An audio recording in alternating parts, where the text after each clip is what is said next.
নমস্কার বন্ধুরা, সিলেটি রান্নাঘর পরিবারের সবাইকে স্বাগত। আজকে আমি নাইলা শাক করবো রসুন সম্বাস দিয়া। রসুন সম্বাস দিয়ে নাইলা শাক খুবই ভালো লাগে।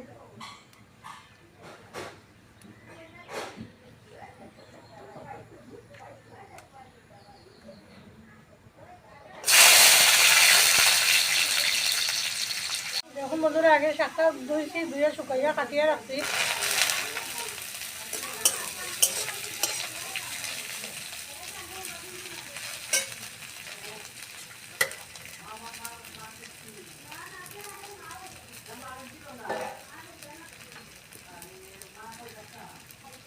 লবণ, হলুদ,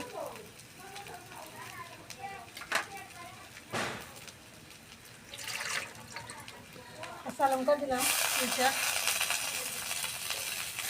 এখন আমি একটু জল দিব, দিয়ে লাড়িয়ে ডাকিয়ে দিলাম।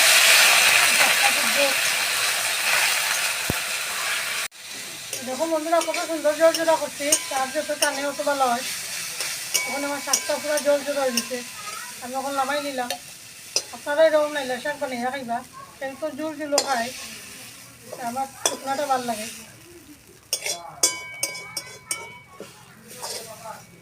কতটা শাক দিয়েছিলাম, কতটা হইল।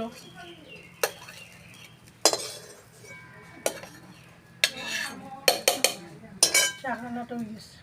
নমস্কার বন্ধুরা, সিলেটি রান্নাঘর পরিবারের সবাইকে স্বাগত। বাজার থেকে আজকে মাছের ডিম আনছি। পেঁয়াজ দিয়েছি কুচি করিয়া, কাঁচা লঙ্কা, হলুদ, লবণ, মরিচের গুঁড়া দিয়েছি একটু, কুচি করে পেঁয়াজ দিয়েছি, কাঁচা পেঁয়াজ। এখন এটা আমি সবটা একখানা করে মাখবো।